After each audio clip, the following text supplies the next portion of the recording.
I was 19 years old, and I set type for a living. Not writing, not reporting, just letters, backwards, one at a time, locked into a steel frame with hot lead underneath my hands. That was the job. You didn't ask questions about what you were printing. You just said it, and you ran it, and you went home, and you did it again the next night. I worked 6 nights a week for $4 a night, and I thought that was the whole of my life laid out in front of me. I had no idea that one night in the summer of 1947 was going to sit in my chest for the next 79 years. I worked the overnight shift at a small regional paper, not far from Roswell Army Airfield. We weren't the paper that broke the story. Everyone alive today knows that name. It's been printed 1,000 times in every book and documentary about that summer. But we were a satellite paper, one of dozens that ran wire copy from the same source, because in 1947, that's how small-town papers filled their front pages. You didn't have your own reporters chasing down a military press release. You waited for the wire, and you printed what came through, word for word, because that was faster and cheaper than sending a man out to the base yourself. Around 9 o'clock at night, a bulletin came through on the teletype machine in the back room. I remember the sound of it before I remember the words. That mechanical clatter that never stopped for anything. Keys striking paper at a pace that always sounded like it was in a hurry. I walked over, tore the sheet, and read it standing there in the doorway. The headline read, in the wire service's own capital letters, RAAF Captures Flying Saucer on Ranch in Roswell region. Below it, 3 short paragraphs, clean and official, quoting an Army public information officer by name, describing wreckage recovered from a ranch outside town, and using the phrase, flying disc, not once but twice. I carried that sheet to my foreman. He read it twice, looked at me and said it exactly as written, top of the page, biggest type we've got. I want to be honest with you. I was excited, not scared, not suspicious, just a 19-year-old kid who thought he was about to be part of the biggest news week of his life. I locked that forme together with my own hands, letter by letter, backwards, the way you always have to read type when you're setting it. And I remember thinking the words looked strange reversed like that. Like even the language itself knew something was off about what it was saying.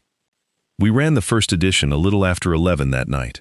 I watched the delivery trucks pull out of the lot into the dark, headlights swinging across the gravel, taking that headline out into a world that had never seen anything like it. I went back to the composing room, cleaned my hands, and figured my night's work was done. I was wrong. A little after 1 in the morning, the phone rang in the front office.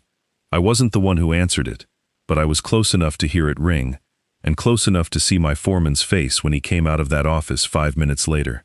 I want to describe that face carefully, because I've thought about it more than almost anything else in my life.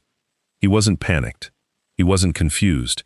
He looked like a man who had just been handed a set of instructions he already understood he had no choice but to follow, and who had already decided, in that moment, never to discuss where those instructions came from.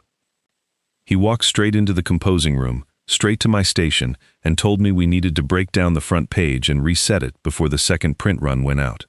I asked him why, because I was young enough and dumb enough to still think that was a reasonable question to ask a foreman at 2 in the morning. He told me, and I remember these words exactly, that it wasn't my business to ask why, that the wire service had issued a correction, and the story now was a weather balloon, not a disc, and I needed to set the replacement copy exactly as it came through on the machine, word for word, no changes, no opinions, no questions. So I did it. I broke down the old forme piece by piece, dropped the type back into the case, and set new letters in its place. The new headline read, Army debunks flying disc claim, was weather balloon, officials say. Same size type. Same position on the page, top right, above the fold, exactly where the first version had been less than 4 hours earlier.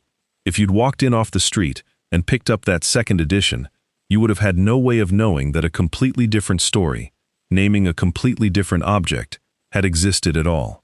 It was gone, erased, reset in lead like it had never happened. That alone might have stayed with me as an odd night at work and nothing more. But then my foreman told me one more thing, and this is the part that has never once let go of me in 79 years. He told me to gather up every single copy of the first print run still sitting in the building, every one that hadn't already gone out the door on a delivery truck, and take them out to the alley behind the building and burn them. Not recycle, not pulp them down for scrap paper, which is what we normally did with unsold or damaged copies. Burn them, that night, before the sun came up, and don't leave a single one behind. I did what I was told. I carried stacks of newspaper out into that alley in the cold hour before dawn, and I lit a fire in an old metal drum we used for scrap, and I stood there feeding page after page into the flames, watching a headline I had set with my own 2 hands curl up black and disappear into the New Mexico dark. I remember the smell of it, hot ink and burning newsprint, and I remember how quiet that alley was. No cars, no voices, just the sound of paper catching and the small metallic tick of the drum cooling and heating as the fire rose and fell. I didn't ask why. By that point in the night, I already understood that asking why was the one thing I was not supposed to do, and that understanding something without being told it directly was its own kind of education. For years after that, I told myself a simple story about what had happened, because it was easier to live with than the alternative. I told myself, corrections happen. Wire services make mistakes all the time, especially with a story that big, moving that fast, in an era before anyone could pick up a telephone and verify a fact in 30 seconds.